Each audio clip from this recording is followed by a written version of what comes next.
Check this out. Okay. I look good. Okay. On the street and I got my swag on. Okay. Get the money, gotta get my bag. If the Holy Ghost is locked up in my heaven vessel, Spirit pray. Alexa, volume down to 1.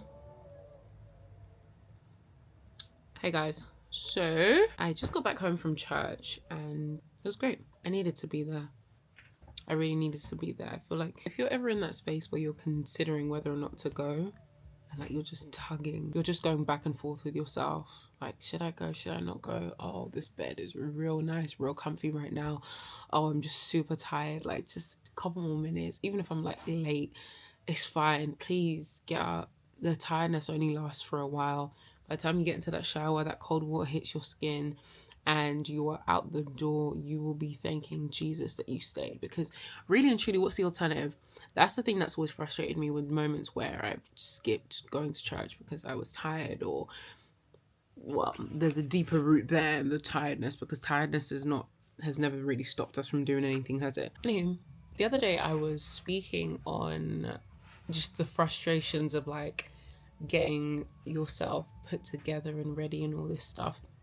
And just thinking back to the times where before I'd come on social media, I thought I had to look done up, you know, with a full face of makeup, wig done, everything just clean, right? I'm not even looking back at that with disdain, but just sympathy for baby Esther and, well, all of us really that fell into that trap, because we were literally just coming into ourselves, and we're still in that process. I'm like, listen, I can raise my hand up and say, my name's Esther Mansbury, and I'm still coming into myself. The longer I'm in the social media space, the more I'm realizing that my space is simply being myself.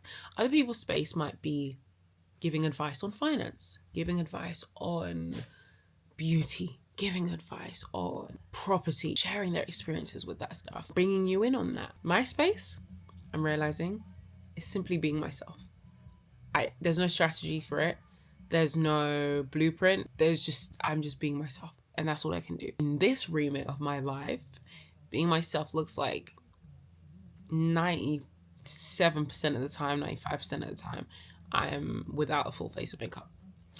Today is not the best example of that, but I'm without makeup. I'm not done up. Baby hairs are very rarely done because I don't even like the way that feels sometimes. You know what it is, guys? For me, the dread of taking my makeup off and like washing my face so that my baby hairs aren't done anymore, that's like enough to deter me from doing it. The busier and the more real that life becomes, the more my desire for sustainability grows.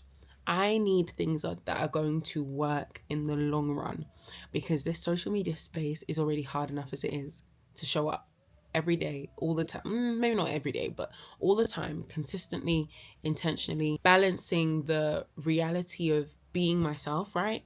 That's my space and that's what I do here, but also understanding that this is still kind of like a business. Like, I'm kind of like my own brand. Numbers should not be the foundation or the driving force, but they do start to matter if you want a cute little check, you know. But also balancing creating a community that trusts me and feel like they can be vocal with me and interact with me, and all of these things. It's hard enough to do that alongside the reality of, you know, life and all of its things. You guys know a little bit of what I'm talking about, but like, for example, for me, work, going back into that and all this stuff, that space almost did me.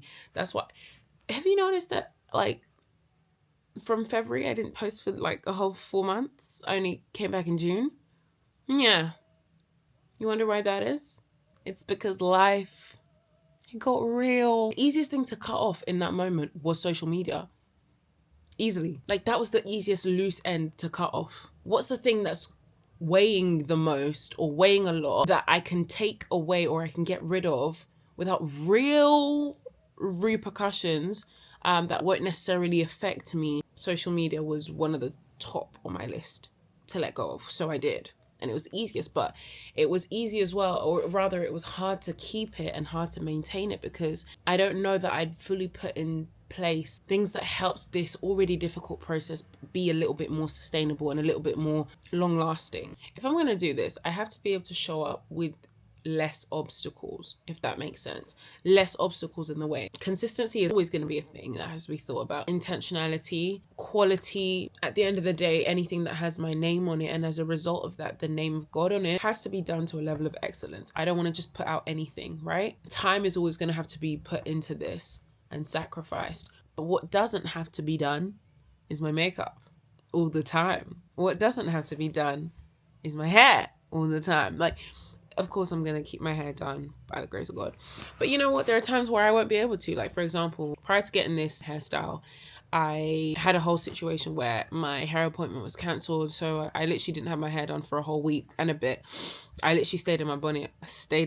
And I picked up the camera and I recorded because I'm no longer in a space where I feel like I need to be done up to come on social media. This is more about finding things for me that makes being on social media sustainable, because when things hit the fan and I'm back at work or life is just doing a lot, I don't want to have to come and think, okay, what's the game plan? How do I curate content that's, engaging and this, and it will do numbers and da-da-da-da.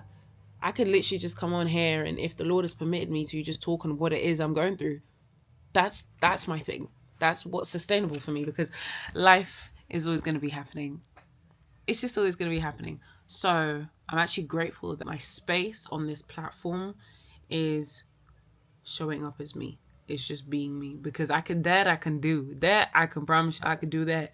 By the grace of God, I could do that. Hair, makeup, fashion, lifestyle, faith, friendships, relationships. What else do I do? All the other stuff that I do. They're all expressions of me, right? They're all extensions of me. That's why I've always struggled with the idea of a niche. I don't know what my niche is. My niche is me.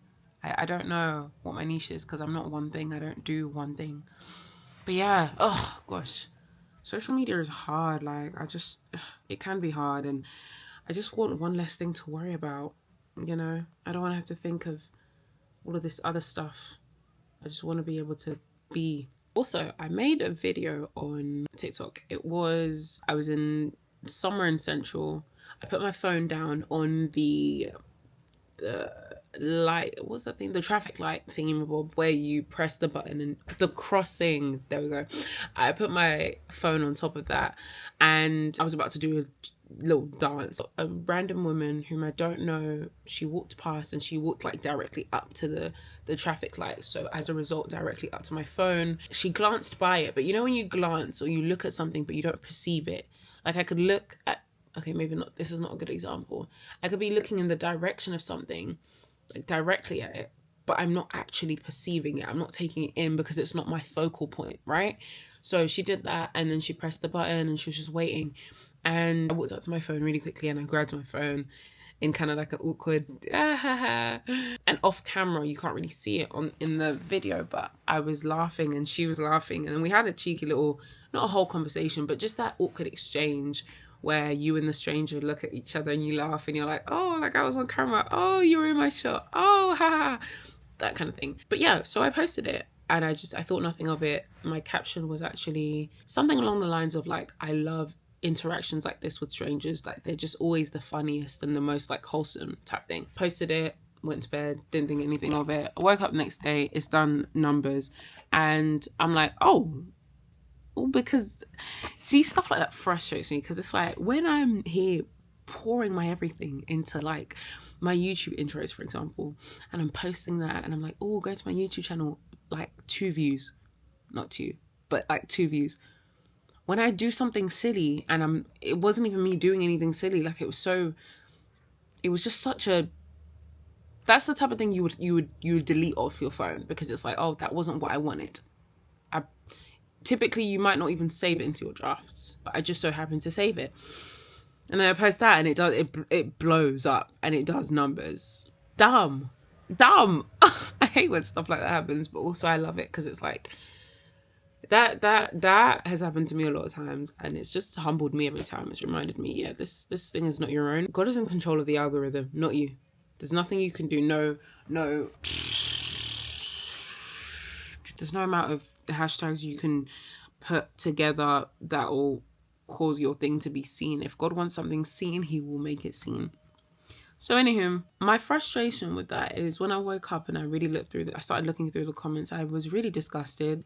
People are so mean. I don't understand this. I understand it. Like I've been on social media a lot, enough to know people are mean, and not necessarily to me. Funny enough, somebody's asked me before, like, do you get hate? Not really. But then that makes me think, flip, am I really even doing anything for the kingdom of God? Because I feel like if people aren't in opposition to what you do and who you are and how you show up and the things you say, to an extent, well, actually that's subjective, but are you even really doing anything? Like, if everybody likes you, you might be doing something wrong. Anywho, people are so mean. The comments were awful. Like, they were just... And the thing is, I think people really wanted to find something wrong with the woman. She literally was an innocent woman. I put my phone on the traffic light thingy, and she just so happened to walk past it because she didn't see it. I saw it. She didn't do it. She didn't see it. And people's comments were like along the lines of, oh, she saw it. Da, da, da. She was a Caucasian woman. So it was very, oh, when you're black, you'll never be alone because there'll always be a white person in your business. You know that meme. Now, TikTok has done this thing where you can screenshot and use the screenshot as a sticker. So they were doing that and screenshotting her and just being really mean. And somebody went as far as saying, you can see that this woman's so unhappy with herself. Da da da da. Don't let her get you down. What? Wait, if you saw the video, you know what I'm talking about. What does that have to do with anything? Like, what a reach. The poor woman was minding her business. What? Unhappy? Where did you get that? Where did you draw? How did they draw those parallels? How is she unhappy with herself? This is how I tried to de-escalate the situation. Initially, I tried to control the situation by going into my comments and correcting things. So when people would say, oh, she saw you, da da da da, I would say, oh no, she didn't see me. It was just an interaction. I basically explained everything I just explained to you in a very brief, short, one sentence type of version. They weren't trying to hear it. I come back the next day and people have gone off with it. Let me even check how many views it got. I really didn't like it, and I was starting to feel very, very uncomfortable with it. So at one point, I really asked God, I was like, Lord, should I keep this thing on? Should I keep this thing up? Because this is kind of crazy right now. 482.4 thousand. I'm just looking at it now because I privated it and put it on private. Some people saw it for what it was, which is, guys, she didn't even see the girl. For me, I started thinking about it from the perspective of, okay, this woman just minding her business. She didn't ask to be put on social media. And on top of that, it's not even like people are responding well to it. People are just being horrible. Like, imagine waking up and you were that woman, you're minding your business and people are being awful to you, tearing you apart. Imagine if you were that woman's child, like her family, her friends. Like, it's just crazy. I didn't act on it. And then I received a message from someone who I don't really speak to or anything, but I do know. And she basically shared everything I just shared with you, being like, I know it wasn't your intention, but just consider it from her perspective. But remember that we're called to love. And while there were things about the message that I was like, you got it wrong, but the message itself was clear to me.